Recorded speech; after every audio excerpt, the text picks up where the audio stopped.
Hello दोस्तों, मैं हूं Rahul Gupta from start with why. और आज हम जानेंगे कि आखिर गुड लाइफ होता क्या है, शुभ जीवन क्या है। ओके। हम हमेशा मनोकामना करते हैं कि हमारा जीवन शुभ हो, लेकिन आखिर शुभ जीवन होता क्या है शुभ जीवन, what a good life. Okay, जानेंगे इस वीडियो में, तो बने रहिए मेरे साथ अंत तक। तो शुभ जीवन जानने के लिए सबसे पहले हम चलते हैं कि आखिर शुभ जीवन होता क्या है। ओके, देखो, प्लेटो और अरस्तु ने बोला था कि good life is basically nothing but okay.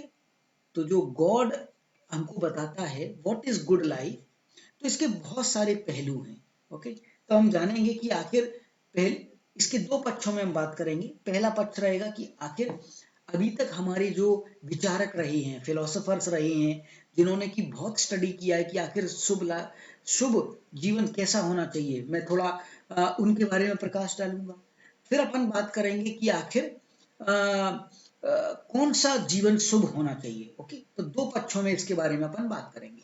तो सबसे पहले अपन बात करते हैं कि आखिर विचारकों का क्या कहना है, वो क्या कहते हैं कि गुड लाइफ क्या है। तो सबसे पहला है कि पहले कुछ कुछ विचारक मानते हैं कि हमारा जो जीवन है उसमें संयम होना चाहिए।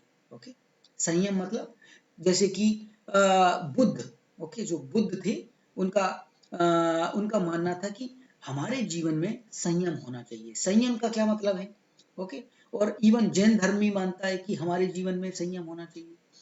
अब संयम का मतलब है कि हमारे अंदर बहुत सारी इच्छाएं हैं। ओके, हम अपनी हम जब पैदा होते हैं तो अपने साथ बहुत सारी इच्छाएं लेके निकलती हैं, और हमारा जीवन, शुभ जीवन का मतलब है कि उन इच्छाओं का दमन करना। ओके, क्योंकि हमारी इच्छाएं ही मूल कारण हैं हमारे प्रॉब्लम्स का।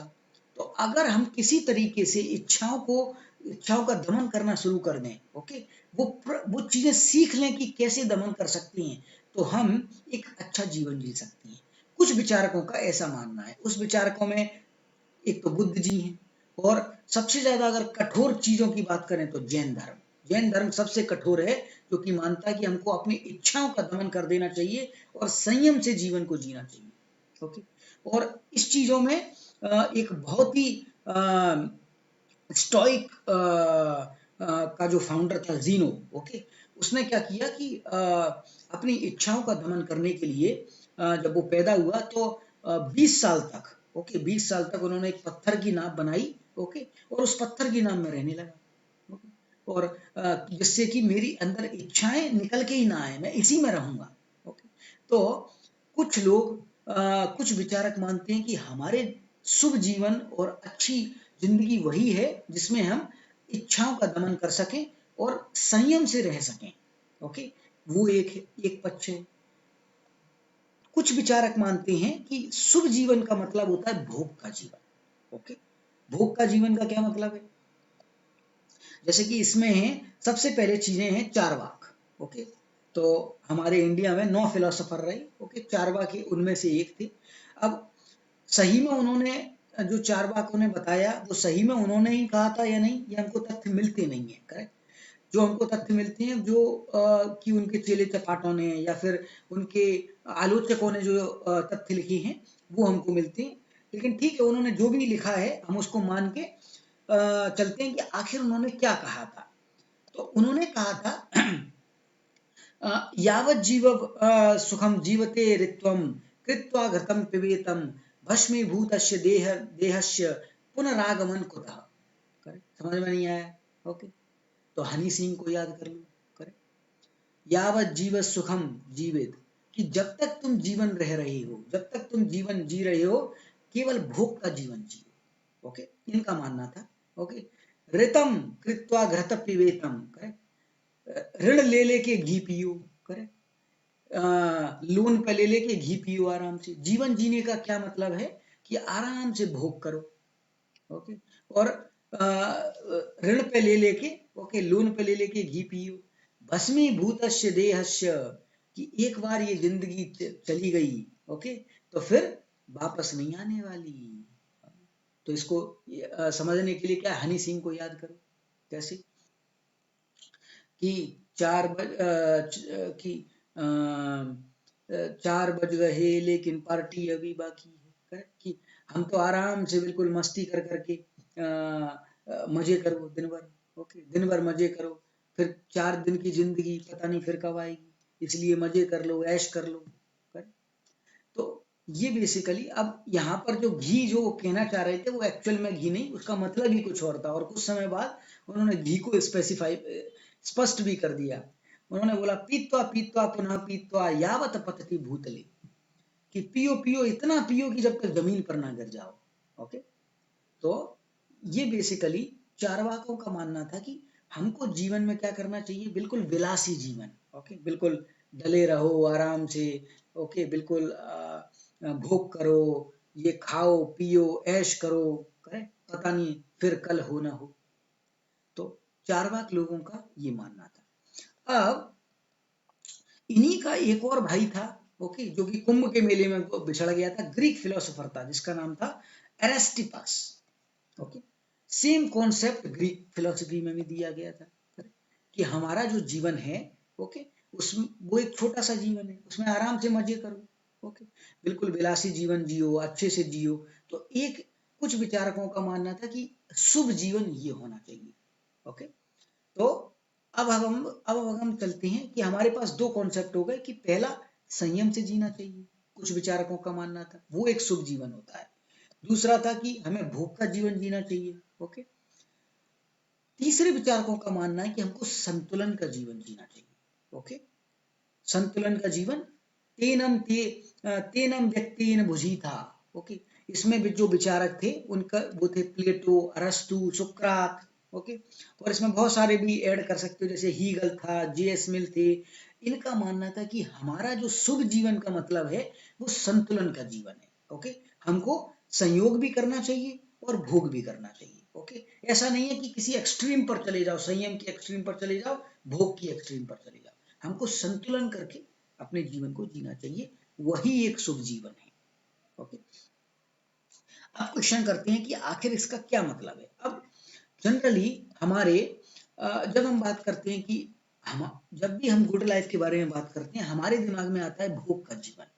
ओके, कि हमको बिल्कुल पड़े रहो, कुछ करो ना, नौकर चाकर लगी हो, बस खाना आ रहा है खाते रहो, करे, बस यही हमारा भोग का जीवन।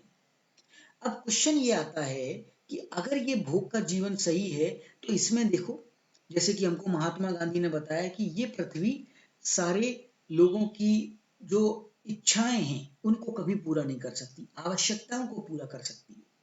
अब अगर सब लोग बहुत ज्यादा भोग करेंगे तो उनको बहुत ज्यादा संसाधन चाहिए, और अगर संसाधन बहुत ज्यादा चाहिए, देखो संसाधन हमारी पृथ्वी पर लिमिटेड है, तो उसके लिए क्या होगा, कुछ लोगों को अपना बलिदान देना पड़ेगा, कुछ लोगों को अपना, जैसे कि मैं कहीं पढ़ रहा था कि जैसे टच स्क्रीन।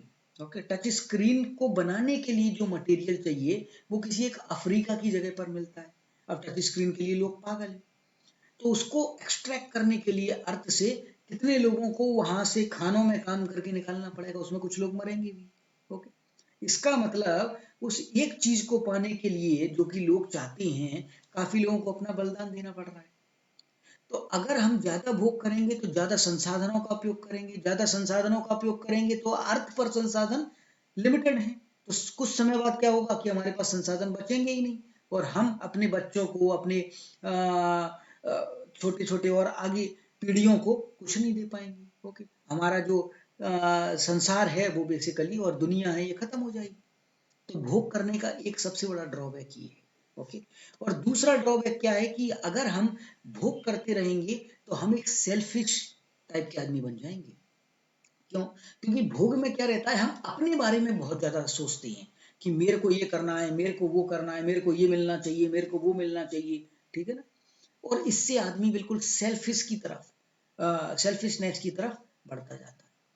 अब अगर हम शुभ जीवन भोग को ही मान लें, तो हम क्या कर रहे हैं, बेसिकली संसाधनों का भरपूर इस्तेमाल कर रहे हैं, वो धीरे धीरे खत्म होते जाएंगे। सेल्फिश को बढ़ावा दे रहे हैं, सेल्फिशनेस को, ईगोसेंट्रिज्म को बढ़ावा दे रहे हैं, करें। तो ऐसे समाज में अगर ये सब लोग करने लगे तो क्या होगा, समाज नहीं चल पाएगा। ओके, तो अगर सब लोग भोग करने लगे तो समाज बिल्कुल भी नहीं चल पाएगा। तो अच्छा जीवन केवल भोग करना नहीं है। ओके, अब अगर हम संयम के बारे में बात करें, तो संयम का मतलब है कि अपनी इच्छाओं को दमन कर लेना। ओके, तो कई बार ज्यादा इच्छाओं को दमन करने से भी लगता है कि आखिर जीवन ही क्यों था, फिर मर जाओ, उससे अच्छा तो करे। अगर बहुत ज्यादा संयम से रहोगे तो कई बार जीवन जीने की चाह ही खत्म हो जाती है। ओके, जैसे कि कई बार लगता है कि जैसे जैन धर्म में, ओके, कई बार फील होता है कि बहुत ज्यादा संयम है, ओके, इस धर्म में ऐसा फील होता है। तो सबसे अच्छा कौन सा मार्ग है? संतुलन का मार्ग। ओके, तो संतुलन का मार्ग, तो हमारा शुभ जीवन कैसा हो? संयम और भोग का संतुलन। ओके, ना हम ज्यादा संयम करें, ना ज्यादा भोग करें, इनके बीच में एक सामंजस्य और संतुलन बना रहे, वही हमारे शुभ जीवन की धारणा है। ओके, तो हमारा शुभ जीवन कैसा हो? जिसमें कि संयम और भोग दोनों की बेसिकली एक सामंजस्य जुड़ा रहे, ओके, एक संतुलन बना रहे, वही हमारा एक शुभ जीवन है। होप इस वीडियो के थ्रू मैं कुछ चीजों को अच्छे से समझा पाया हूं। धन्यवाद, बने रहिए मेरे साथ अंत तक। Thank you.